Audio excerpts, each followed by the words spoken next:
Boa noite a todos. Sejam todos bem-vindos nessa noitinha um pouquinho frio, né? Ainda bem que deu uma melhorada, né? Já deu um ânimo a mais para nós estarmos aqui na casa. Mas é muito bom, é gostoso vermos assim essa oportunidade de estarmos aqui reunidos, buscando sempre como princípio, né? Que aprendemos na doutrina, que é uma grande oportunidade todos nós. Hoje nós tivemos nossos dias, nossa semana, tudo, mas nós também mostrarmos ao plano divino essa oportunidade que a gente está tendo e sermos muito gratos, pois sabemos que aqui é uma grande oportunidade para nós olharmos, refletirmos, aprendermos, compartilharmos. Então, é uma grande satisfação nós estarmos aqui. E para nós vermos todos vocês aqui junto conosco também, como a gente sempre diz, essa nossa casa, né? Que a casa espírita não tem dono, isso que já é uma grande coisa, né? Só temos os compromissos financeiros para quitar, mas só que dono não tem, então isso é ótimo.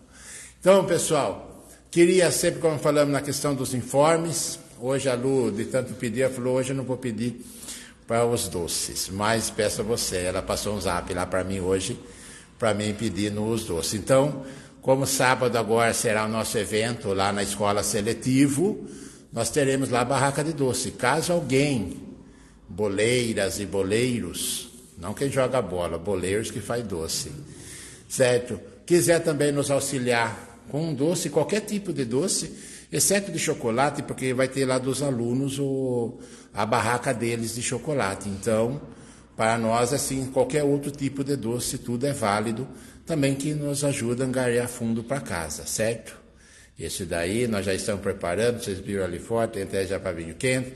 E quem tiver a oportunidade de ir também, não der para trabalhar, mas prestigiar o evento, pode ficar à vontade, também será um prazer tê-lo lá conosco, certo?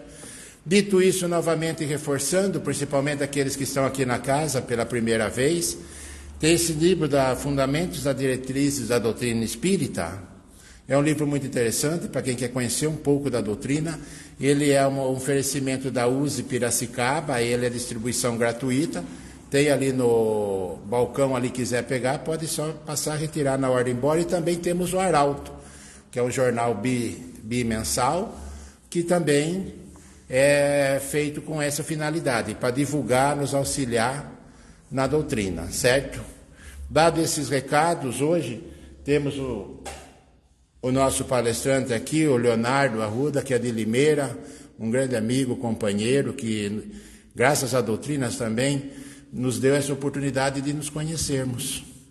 Já tivemos o privilégio também de ir lá na casa em Limeira, uma delícia também, um domingo de manhã, quem estiver disponível, quiser pegar facinho na entrada de Limeira, vai lá, é uma delícia lá também, um domingo de manhã, aproveitar esse momento assim, tão gostoso, também uma casa que sempre levando os primórdios, tudo certinho, conforme Kardec nos orientou, e tenho certeza também que é um grande trabalhador, e dá esse privilégio na noite de hoje, trocarmos uma ideia junto. Então, com certeza, ele preparou o tema da noite de hoje, os descobridores do homem.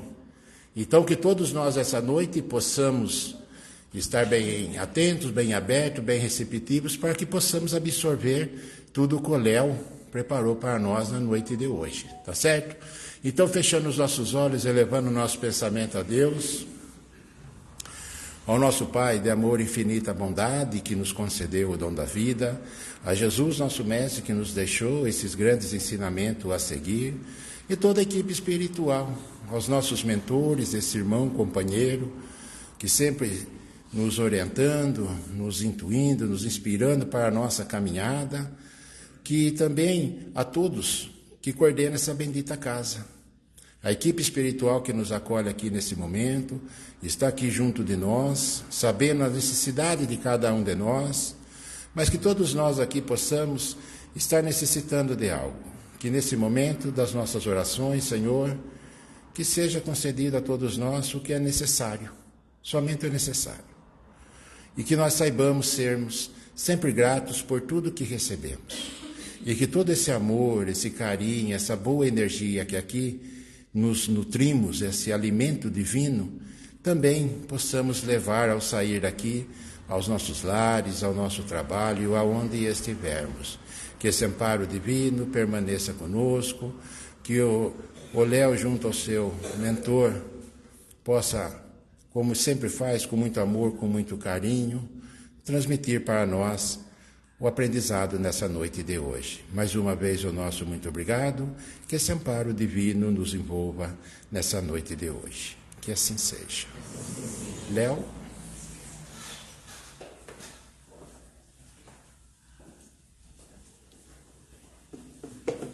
Boa noite a todos. Bom, sempre uma alegria estar aqui. Faço da palavra do Juca a minha também. A doutrina nos presenteia em alguns locais que nós passamos com corações amigos, que às vezes a gente fica um tempinho sem falar e depois a gente fala, nossa, que bom poder voltar, que bom poder nos falar. Às vezes numa mensagem, às vezes numa ligação. E essa casa tem corações que realmente sinto isso. E a doutrina nos traz esse presente. Hoje ainda pela manhã, num estudo que estava fazendo, Jesus vinha ao encontro de Simão Pedro e falava, que ele precisava apacentar as ovelhas. E todos nós somos esses pastores e ovelhas a nos apacentar. E essa mensagem ficou o dia todo comigo, pensando aqui, refletindo do nosso papel realmente diante do que nós estudamos, diante daquilo que a doutrina nos traz, que o que Jesus espera é que nós realmente apacentemos, que estejamos nós cuidando um do outro, compreendendo, entendendo o nosso verdadeiro papel. E quando passado o tema para a Lu falou, nossa, um tema diferente, interessante. E para mim também foi quando descobri. Eu estava fazendo um estudo na minha casa, fechado no cantinho ali, adentrar da noite. E a espiritualidade, eu ia fazer um curso no dia seguinte, E a espiritualidade, uma casa espírita, e a espiritualidade veio e muito sutil me falou a minha acústica da alma. Como que as pessoas por vezes vão nos desenhando, vão criando uma imagem de nós mesmos e que por vezes nós somos obrigados a viver aquilo porque o outro impõe a maneira como ele nos enxerga. Porque nós mesmos não sabemos o que nós somos, como nós nos portamos, porque estamos preocupados em agradar muito mais o outro. E a espiritualidade falava que, às vezes, o outro imagina a imagem daquele que está lá na frente, falando, divulgando o Evangelho ou a palavra, como alguém muito santificado, como alguém que já traz uma certa perfeição, uma certa evolução, e que não é assim. Que, por vezes, não é nem o papel daquele que está falando, mas o papel daquele que está observando. Eu entendi, não compreendi de momento. No outro dia nós nos colocamos a ir ao estudo e lá eu presenciei 2 conversas de 2 amigos que realmente estavam a dizer, a olhar para um parceiro e tecer elogios pela sua postura, pela sua moral. E ali eu entendi o que a espiritualidade nos havia trazido. Que nós vamos criando uma certa ilusão do outro e nós esquecemos de compreender que todos nós somos imperfeitos, que na terra perfeito apenas o Cristo, e que nós estamos todos, uns mais, outros menos, nessa busca para crescermos, para evoluirmos, para corrigirmos as faltas que nós ainda trazemos.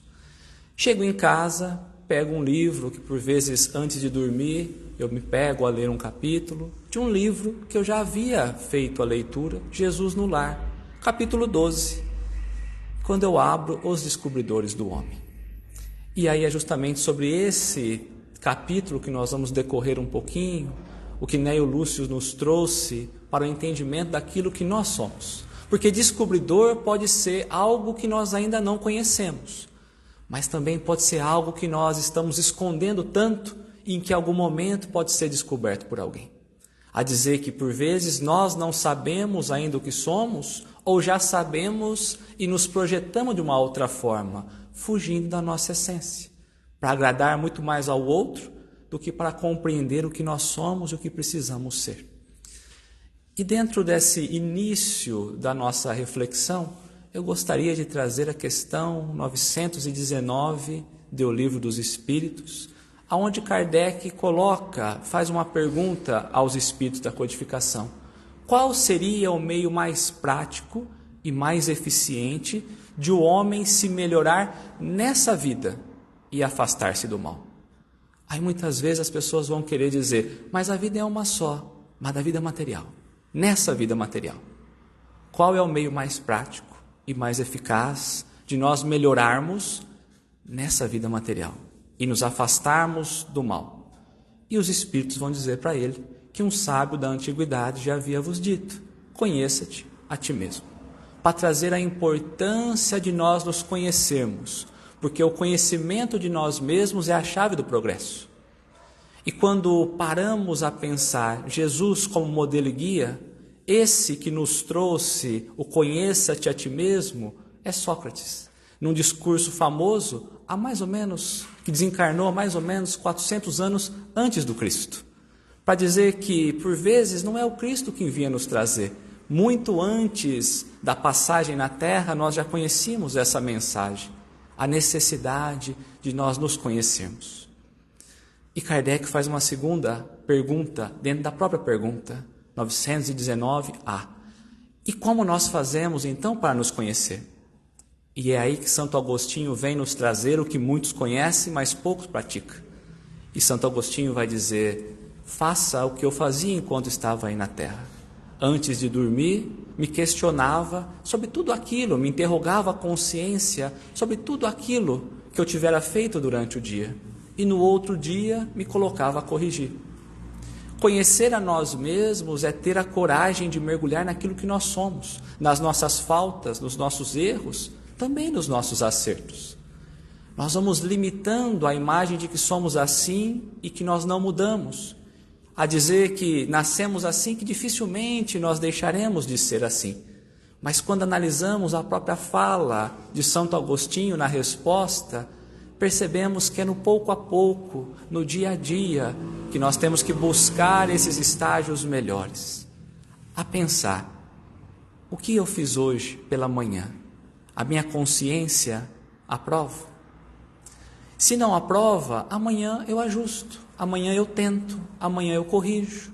Mas o que acontece é que nós vamos conduzindo a nossa vida sem parar a analisar aquilo que nós temos feito. Qual é o impacto disso em nós mesmos? Deixando para o outro desenhar na forma da própria ilusão mental da condição que estamos agora, nesse momento. Porque qual é a essência espiritual que cada um de nós traz? Será que é esse corpo? Será que é a vida material? Ou é aquilo que somos como espírito? De fato, permitirmos que o espírito se manifeste, porque é para isso que nós encarnamos, para compreender o que somos. Por isso a doutrina nos traz da onde viemos, aonde estamos e para onde iremos, porque cabe a nós descobrir a nós mesmos para dar esse direcionamento. E ele vai dizer, Santo Agostinho, quantas são aquelas atitudes que nós imaginamos estar certas, mas que se nós parássemos realmente para analisar, nós descobriríamos o quão errado nós estamos, os caminhos contrários daquilo que o Mestre nos convida. E quando adentramos então ao início do capítulo, Jesus no lar, o livro Jesus no lar, vai contar a história de Jesus junto dos discípulos ali na casa de Simão Pedro, depois dos trabalhos que eles faziam, onde Jesus se colocava a ensinar, a trazer os exemplos sobre aquilo que eles haviam visto durante o dia a dia. E ele ia trazer o seu conhecimento espiritual sobre tudo aquilo. Por vezes, advertir com amor, corrigir, mostrar o verdadeiro caminho. Como bem sabemos, trazer o verdadeiro alimento espiritual para aqueles irmãos que buscavam e tinham sede por conhecer. É nessas reuniões, inclusive, que Jesus trouxe a oração do Pai Nosso, ensinando-nos então a nos olhar, a nos conectar com o Pai.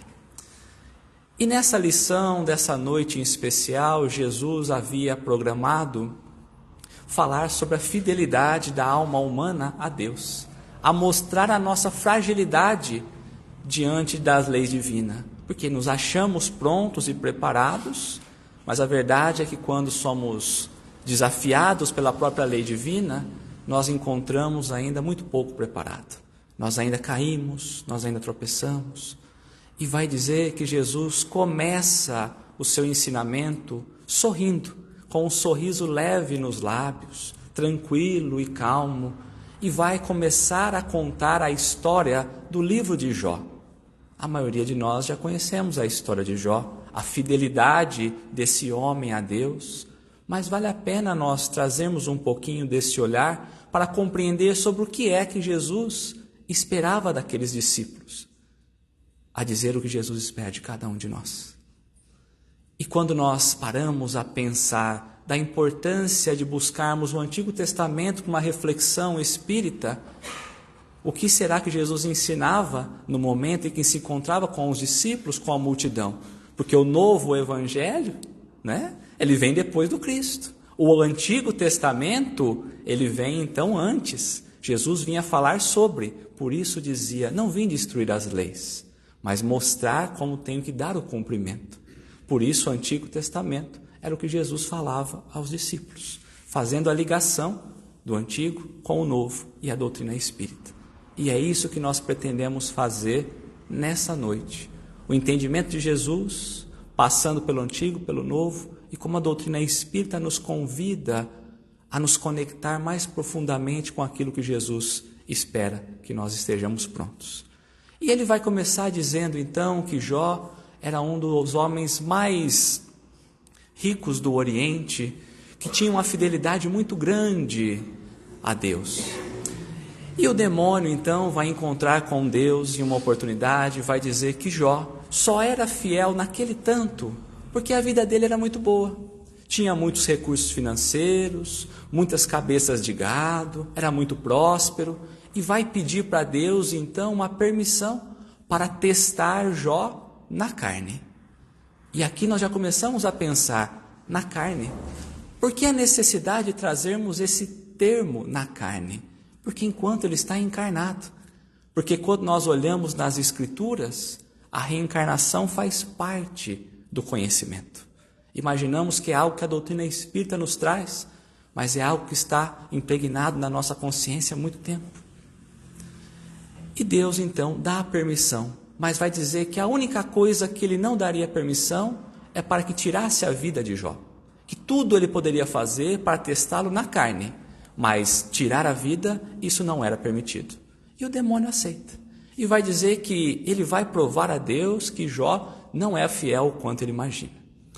A primeira condição que o coloca é que ele perdesse todas as cabeças de gado, de animal que ele tinha, e vai dizer que passava das 10.000 cabeças de gado, que ele tinha muitos ajudantes, muitos colaboradores que o auxiliavam nessa condução da sua própria riqueza, que de um dia para o outro ele teve que dispensar a todos, não tinha mais o que cuidar, como pagar.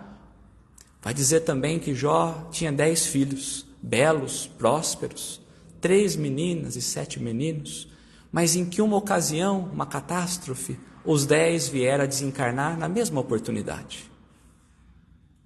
Vai dizer também que Jó adquire uma doença que o contamina da cabeça aos pés, onde ele passa a sentir muitas dores, muitas dificuldades, e que o seu relacionamento começa então a ter uma certa complicação. Porque a esposa, vendo tudo isso e sabendo da fidelidade de Jó a Deus, sabendo o compromisso que ele tinha com as coisas divinas, começa a questionar. Ela abandona a fé e vai dizer a ele: abandona-te também esse Deus, porque tudo tem feito, e ainda que tudo tenha feito, é isso que tem colhido. Pensemos nós aqui, olhamos aquela pessoa com retidão, reta, e nós vamos dizer: como que essa pessoa pode sofrer? Como é que alguém pode colher algo ruim sendo tão bom quanto é? Vai dizer que Jó se mantém firme. Ela inclusive o induz a tirar a própria vida. Será que seria justo você passar o resto da vida com essa doença? Seria muito mais fácil que você se matasse, porque assim você não precisaria sofrer. Mas Jó continua firme. Vai dizer inclusive que de todos os amigos que ele tinha, alguém influente no Oriente como era, ele começa a perder um a um das suas amizades, daqueles que por vezes o buscava por interesse. e que agora começaram a questionar: o que será que Jó fez para que Deus pudesse o castigar desse jeito? Porque é assim que nós nos colocamos também. Aquele que está passando por uma dificuldade, o que será que ele fez? Algo ele está pagando. Não é assim que nós trazemos pela visão espírita? Mas Jó também, embora fosse muito fiel a Deus, tinha hora que ele se colocava a perguntar: Deus, eu tenho feito tudo, eu tenho me entregue 100% a você. Por que é que eu tenho passado por essas dificuldades? Ele também se questionava, assim como nós, por vezes, também nos questionamos. E vai dizer que em uma oportunidade Deus apresenta a ele na forma de um furacão e vai mostrar todo o universo, a grandiosidade do universo, e que Jó compreende que aquilo era apenas uma etapa, apenas um estágio da sua vida, porque ele já olhava a vida pela imortalidade. A partir desse momento em que Deus se apresenta nesse furacão, ele retorna, compreende aonde ele está, agradece a Deus por todas as dificuldades, porque as dificuldades seriam bênçãos para ele aprender. Começa a fazer prece aos amigos que ainda não compreendiam esse estágio da fé, e vai dizer que nesse momento em que ele se lança a orar pelos amigos é quando Deus realmente volta e restitui o dobro de tudo aquilo que ele havia perdido. A dizer para nós que por vezes nós estamos muito presos à nossa vida material, porque a história de Jó não se limita apenas a uma vida, se limita a diversas experiências da carne, porque vai dizer que ele restituiu o dobro, e inclusive que ele voltara a ter os seus próprios filhos, as mulheres mais bonitas que o Oriente já havia visto. Como seria possível se nós estivéssemos olhando apenas para uma vida material, esquecendo e ignorando a própria imortalidade? Jesus volta dessa lição e percebe que os discípulos estavam todos sorridentes, todos transbordando alegria pela fidelidade de Jó. Mas ainda havia no coração deles uma grande dúvida, que é a que tem ainda nos nossos corações. Por que é que precisa tanto sofrimento? Se Deus é justo e bom, não seria mais fácil que Ele entregasse as coisas mais fáceis para nós, sem tantos desafios, sem tantas dores? E Jesus, então, entendendo essa dificuldade de entendimento da situação perante as leis divinas, Jesus vai contar uma outra história, uma história dentro da história. E vai dizer que ali na cidade de Nínive havia um homem muito fiel a Deus, com uma conduta ímpar, que todos os seus amigos e familiares elogiavam a sua postura, o louvavam por ser daquele jeito. Vai dizer inclusive que havia um grupo de pessoas muito queridas que faziam preces a pedido para que de fato Deus pudesse o levar direto ao trono dos céus. Passando então ali alguns anjos e ouvindo tudo aquilo, sentindo aquele amor por aquela pessoa reta, de retidão e fiel a Deus, esses anjos enviam esse pedido direto a Deus, e Deus acata, como a todos os nossos pedidos. Mas Ele coloca uma condição: que os anjos educadores pudessem buscar aquele homem e experimentá-lo na carne, encarnado, assim como nós, na nossa condição. E vai dizer que Ele vai enviar potências educadoras, as descobridoras do homem, a fim de compreender se aquele homem que os outros imaginavam prontos e preparados, perfeitos, realmente estava preparado a adentrar o reino dos céus. Um homem de muitas posses, muito admirado, fazia um belo trabalho, amava, de fato, parecia apacentar todas as ovelhas, todos os seus amigos, aqueles que estavam à sua volta. E o primeiro descobridor vai chegar na sua vida, a necessidade. E de uma hora para outra ele passa a experimentar a necessidade, porque Deus havia dito aos anjos que as descobridoras do homem viria cada um em um momento. A pensar, por vezes nós não vamos experimentar todas na mesma oportunidade da carne. Talvez estejamos nós aqui hoje experimentando uma. Talvez essa se repita em outras encarnações. E vai dizer então que a necessidade bate a vida daquele homem e ele sente aquela amargura Porque a partir de agora ele passa a experimentar privações, obstáculos, que por vezes ele não consegue comprar o seu alimento, não consegue adquirir a sua roupa, não consegue adquirir os seus remédios, porque ele também começa agora a ficar doente. Não consegue mais procurar trabalho e se locomover. E também percebe, por vezes, o próprio abandono dos familiares e dos amigos, porque nós olhamos para a nossa vida, na primeira oscilação que nós temos, nós percebemos um esvaziamento de todos aqueles, da maioria daqueles que diziam ser nosso amigo, que não estão mais dispostos a nos ajudar. E aí vai dizer que ele compreende essa mensagem, que ele poderia ter roubado, que ele poderia ter aproveitado de recursos ilícitos para poder trazer mais uma vez o dinheiro e não passar pela necessidade. Mas ele compreende que era uma prova moral e que ele tinha que passar por aquela situação. Porque naquele momento o descobridor do homem estava buscando ver o nível de resiliência que ele havia naquela situação. Qual seria a capacidade de ele passar por momentos difíceis, por situações desafiadoras, dar a volta por cima?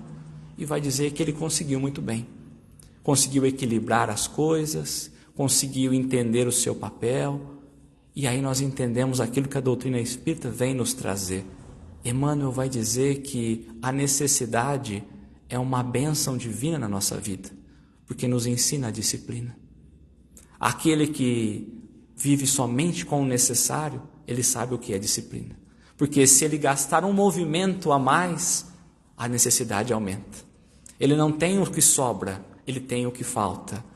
E aí, trazendo um pouquinho para dentro do próprio Evangelho que Jesus nos convida a olhar, olhemos nós, lancemos nós o olhar aos pássaros, que nada semeiam, que nada colhem, que nada guardam, mas que Deus dá aquilo que é necessário.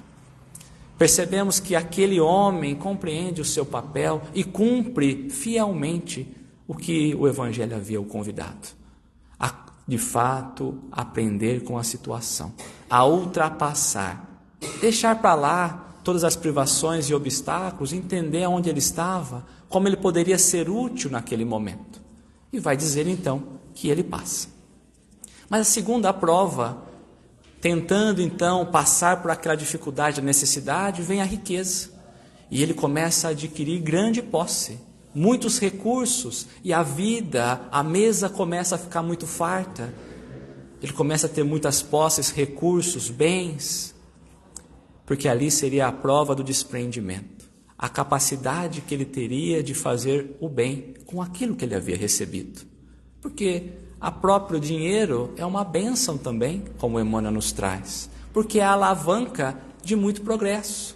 Compreender o que nós podemos fazer com o dinheiro, com os bens, para ajudar o irmão, para ajudar o progresso, para estimular o progresso, isso é muito importante. O problema é saber aonde está a nossa paixão. Se nós temos aprendido realmente a aplicar ou se nós estamos sendo dominados por ele.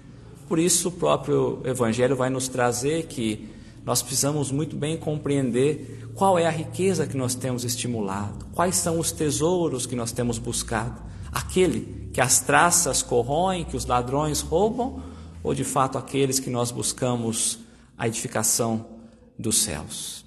Aonde está o nosso coração, aí também estará o nosso tesouro. Aonde estará o nosso tesouro, estará o nosso coração. A pensar como nós temos usado dos recursos que temos tido.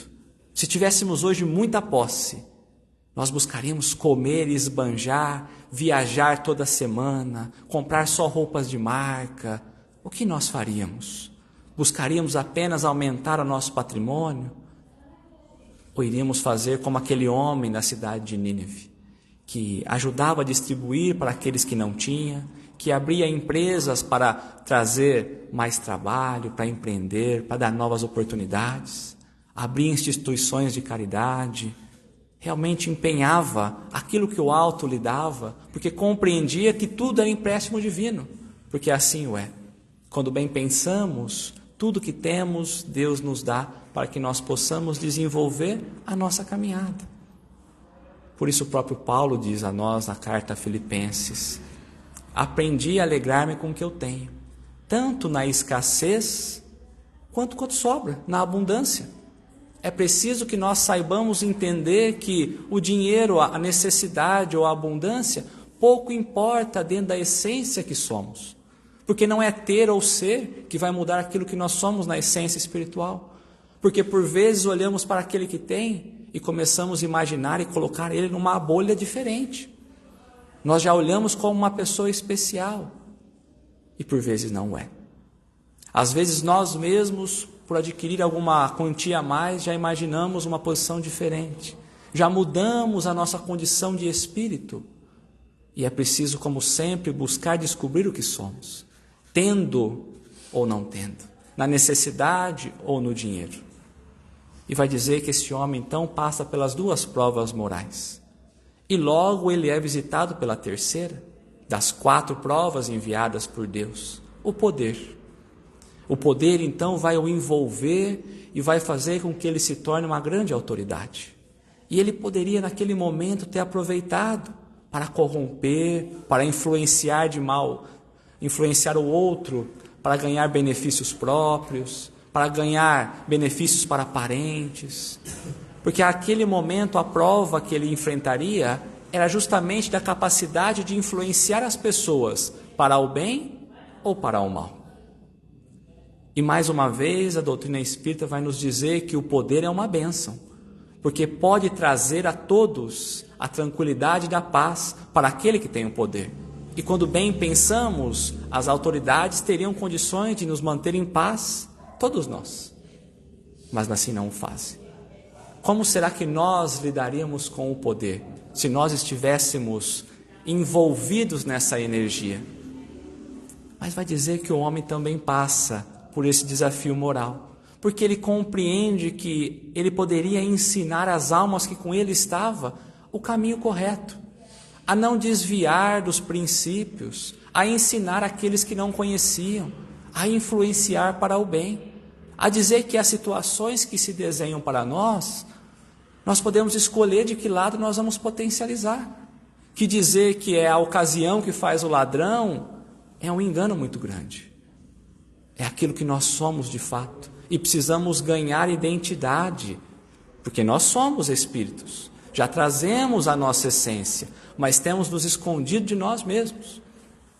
E vai dizer que então ele passa por essas 3 provas e desafios, mas logo é visitado pela 4ª prova, a prova da cólera.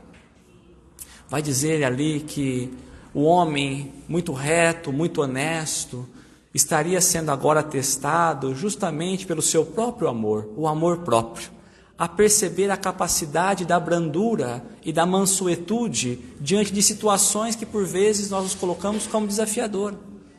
E Jesus vai dizer na história que uma pessoa, um homem ignorante, que não tinha conhecimento, jovem, coloca a provar aquele homem que estava sendo classificado como santo e que vai questionar sobre a sua honestidade, se realmente ele estava fazendo as coisas certas e que naquele instante, como foi colocado à prova a sua honestidade, quem ele era, como alguém poderia questionar sobre ele diante de tudo aquilo que ele já tinha feito ou apresentado.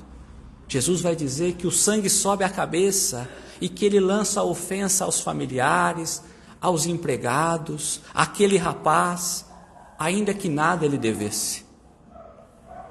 E vai dizer que é preciso muitos dias a passar daquela oportunidade para que ele pudesse se livrar de todas aquelas energias e sentimentos que ele trazia.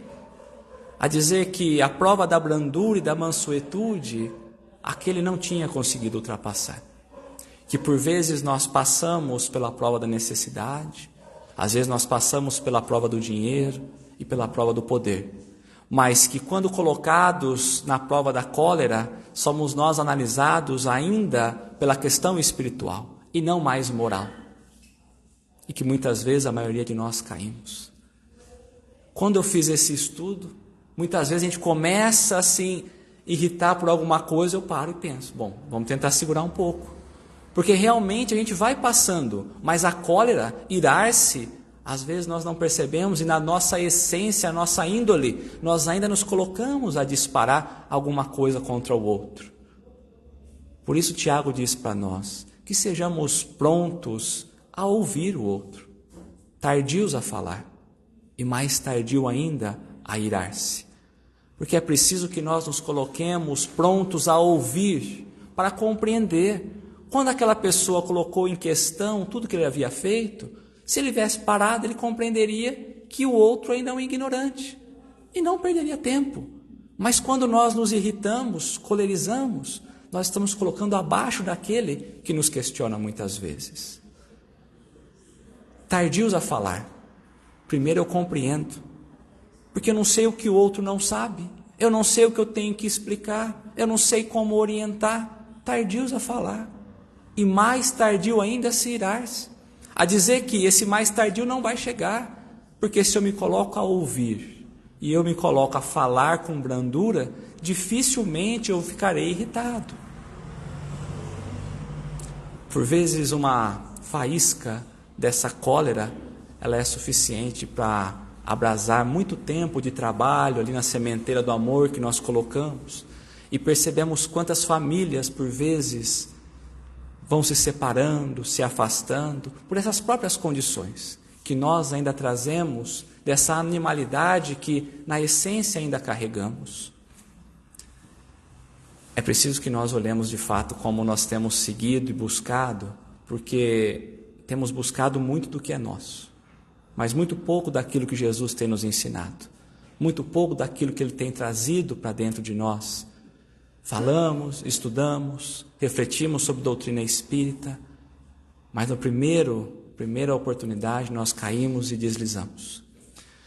E quando adentramos no Evangelho segundo o Espiritismo, no capítulo 9, bem-aventurados brandos e pacíficos, brandos que possuirão a terra e pacíficos que serão chamados filhos de Deus, nós percebemos ali que Jesus vai dizer que não matareis é uma lei que por vezes muitos ainda infringem, mas que ele também traz a cólera como sendo também uma lei. Aquele que se coleriza, a brandura como sendo uma lei, que aquele que se coleriza tem infringido uma lei divina, e vai trazer a cólera como sendo uma infração àquilo que Deus não espera de cada um de nós. E é nesse capítulo, então, que ele classifica a cólera como sendo uma fatalidade diante da lei divina, que ele classifica que a própria cólera não anula as nossas virtudes, mas impede nós de fazermos o bem, que nós vamos extrair duas lições, duas instruções de espíritos para conversar um pouquinho na noite de hoje. Uma de um espírito que se classifica como espírito amigo, que explica o porquê nós nos colerizamos, e depois de próprio Hahnemann, o pai da homeopatia, para compreendermos o que nós somos e como mudar tudo isso. Porque quando bem buscado, qual será o maior obstáculo que nós vamos trazer ao progresso da humanidade? Questão 785 do Livro dos Espíritos. O maior obstáculo ao progresso é o orgulho e o egoísmo. A dizer que quando nós nos encolerizamos é porque nós estamos com o orgulho ferido, é porque nós ativamos o próprio egoísmo da nossa vida. E ele continua na resposta. É justamente o progresso moral que nós estamos falando. Porque o intelectual a todo instante ele avança. Por isso nós ouvimos a doutrina falar que toda encarnação o espírito progride intelectualmente. Moralmente, nem sempre. Depende muito como nós entendemos desse orgulho e desse egoísmo que tantos obstáculos têm colocado na nossa caminhada. E ele vai começar para nós, então, numa mensagem, na primeira mensagem. O orgulho vos induz a julgar-vos mais do que sois, a não suportar uma comparação que vos possa rebaixar, a vos considerardes, ao contrário, tão acima dos irmãos, quer em espírito, quer em posição social, quer mesmo em vantagens pessoais, que o menor paralelo vos irrita e aborrece. E o que acontece? Nós então nos entregamos à própria cólera, porque nós não aceitamos ser comparados com o outro, nós imaginamos ser muito mais do que o outro. seja em espírito, seja em condição social. É por isso que por vezes nós caímos nessa vala da cólera. Se nesses momentos pudessem nós, observar a sangue frio, ou teria medo de si próprio, ou bem ridículo se pareceria. Imaginemos nós naqueles piores momentos nossos, se nós pudéssemos nos deslocar de nós mesmos e nos analisar, teríamos medo da nossa posição, medo da nossa postura, medo do que nós somos capazes de fazer, porque não ouvimos ninguém, não enxergamos ninguém, somos os donos das razões, e tudo aquilo que chega para nós está errado. Somente o que nós acreditamos ou aceitamos é a verdade. Ou então, muito ridículo nós nos parecemos. Quantas vezes, em alguma situação, depois que passa, nós pensamos, meu Deus, como eu fui ridículo, como eu fui infantil. Porque é assim, se nós tivermos consciência de fato, é assim que nós nos colocaremos diante da cólera. Se ponderasse que a cólera a nada remedia, que lhe altera a saúde e compromete até a vida, reconheceria ser a própria pessoa a primeira vítima. Às vezes nós achamos que é o outro que está sofrendo aquele processo, aquela raiva nossa, mas ela começa em nós, desestabiliza a nós primeiro. Nós somos a primeira vítima. Achamos estar vingando, mas estamos piorando e potencializando aquelas energias dentro de nós.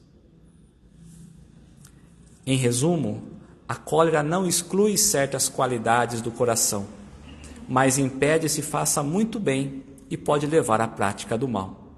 Isso deve bastar para induzir o homem a esforçar-se para dominá-la.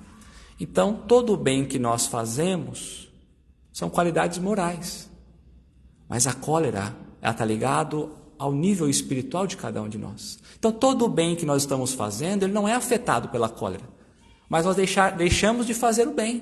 Poderíamos fazer o bem e fazemos o mal. Ou então, por vezes, nós temos uma situação que não faríamos o mal, mas aí nós acabamos fazendo o mal. Ao espírita, ademais, é despertado a isso por outro motivo, pois a cólera é contrária à caridade e à humildade. Então, quando nós olhamos como sendo a brandura uma lei divina, a nós espíritas precisamos compreender que, além de infringir a lei, estamos indo contra ainda a caridade. E aí nós chegamos no item 10, que é justamente onde Hahnemann nos traz esse olhar sobre a cólera. Imaginamos nós, depois do seu desencarne, ele vai então junto à pleiade de espíritos que auxiliaram Kardec na codificação, nas mensagens, e ele vai trazer essa mensagem para nós sobre a cólera. Segundo a ideia falsista de que lhe não é possível reformar a sua própria natureza, o homem se julga dispensado de empregar esforços para se corrigir dos defeitos em que sua boa vontade se compraz. Então, quantas vezes nós nos iludimos quanto a não conseguir mudar? Quantas vezes nós trazemos essa ideia falsista, de que eu sou assim e assim eu não mudo? O outro que mude, eu sempre fui assim, ele me conheceu dessa forma, desde pequeno eu sou assim. Quantas vezes nós olhamos para nós e aceitamos a capacidade de mudar? Quantas vezes vão desenhando de forma ilusória para nós que nós não somos capazes de sermos melhores, para nós ficarmos estacionados, estagnados. Por isso que a doutrina vem nos libertar, porque quanto ao nosso destino, cabe somente a nós, de chegarmos aonde nós quisermos, através da nossa melhora. E ele continua: ou exigiria muita boa vontade, ou exigiria muita perseverança para extirpar então toda a cólera. É assim, por exemplo, que o indivíduo propenso a encolarizar-se quase sempre se desculpa do seu temperamento. E hoje está na moda os temperamentos. Então ela vai trazer para nós, é assim que aqueles que têm propensão a colerizar-se vai colocar a culpa no seu temperamento. Porque é mais fácil culpar o outro. É mais fácil culpar, nós nascemos assim, então temos que lidar. É uma pessoa difícil, sempre foi assim, tem que lidar. Mas nós vamos perceber aonde isso vai dar, porque nós somos criaturas, filhos de Deus, criados por Deus. Quando nós nos questionamos quanto ao temperamento, nós estamos questionando a próprio Deus. E Ele vai continuar para nós. Em vez de confessar culpado, ao invés de aceitarmos que nós somos os culpados pela situação que nós nos colocamos, lança a culpa ao seu próprio organismo, acusando a Deus dessa forma, de suas próprias faltas. É ainda uma consequência do orgulho que se encontra de permeio a todas as imperfeições. O corpo não dá cólera àquele que não a tem, do mesmo modo que não dá outros vícios. Todas as virtudes e todos os vícios são inerentes ao Espírito. Aqui ele coloca, as suas virtudes você que conquistou, mas os seus vícios também. Nós somos donos disso, não é? Se assim não fosse, aonde estaria a nossa responsabilidade? Onde estaria o nosso mérito também na conquista das virtudes? Porque é muito fácil nós tirarmos a responsabilidade, buscarmos os direitos e esquecermos dos deveres. O homem deformado não pode tornar-se direito, porque o Espírito nisso não pode atuar, mas pode modificar o que é do Espírito, quando quer, com vontade firme. Não vos mostra a experiência, vós espíritas, até onde é capaz de ir o poder da vontade? Nós que estudamos o poder da vontade, quando nós nos colocamos na boa ação, quanto nós conseguimos nos transformar. Por isso, reconhece o verdadeiro espírita pela sua transformação moral e pelo esforço que faz para não mais cair, nas imperfeições. Pela vontade verdadeira, miraculosa, que se opera sobre as suas vistas, compenetrai-vos, pois, de que o homem não se conserva vicioso, senão porque permanece vicioso.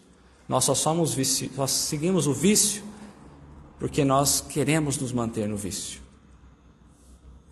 Aquele que queira corrigir sempre o pode. De outro modo, não existiria para o homem a lei do progresso. Então nós olhamos aqui e percebemos na fala de Hahnemann que nós estamos nessa condição que estamos porque nós queremos. Porque querendo mudar, nós conseguimos. Ainda que basta muito esforço, ainda que basta abrirmos mão de muita coisa, renunciar a muita coisa. E vai dizer então que é nesse momento que a cólera, como sendo uma descobridora do homem, envia o relatório a Deus, dizendo que aquele homem ainda levaria muito tempo na escola da autoiluminação. Porque quando bem pensado, a cólera, por ser produzida pelo orgulho e pelo egoísmo, e quando analisado o egoísmo como sendo a base de todo o mal, percebemos que aquele homem ainda trazia no seu coração muito mal, muito ainda a ser trabalhado, muito a ser desenvolvido, muito a ser melhorado. Jesus silencia, olha para o olhar de todos, e todos quietos, sem coragem de fazer uma pergunta. E Jesus vai finalizar o estudo dizendo: quando o homem recebe todos os ensinamentos necessários para se elevar a Deus, é aí que Deus envia então os descobridores do homem como forças educadoras para de fato compreender se o homem está preparado. Quando falamos isso, o homem conhece tudo que é necessário para se conduzir a Deus, para buscar a perfeição. Nós lembramos da doutrina espírita, que nós somos espíritos e aprendemos sobre as leis divinas, que nós compreendemos como nós fazemos para chegar a Deus, e que nós estamos sendo testados e provados pelas descobridoras do homem a todo instante, e temos nós falhado a todo momento diante das provas que são desenhadas para cada um de nós. E aí poderíamos pensar e já finalizar também com uma outra pergunta do Livro dos Espíritos, porque por vezes olhamos para a nossa situação e falamos assim: mas é que essa prova é muito pesada, a minha cruz é muito pesada. E aí Kardec também pensava assim. Tanto que na questão 909 do Livro dos Espíritos, e finalizamos com ela, ele faz a seguinte pergunta: é possível que o homem, pelo seu próprio esforço, sem a ajuda de ninguém, consiga vencer todas as dificuldades da vida, se afastar de todo o mal da vida? Resposta do Livro dos Espíritos: sim. Com pouco esforço, ou com esforço insignificante. O que vos falta é vontade. E ele finaliza: quantos entre vós têm se esforçado? Obrigado.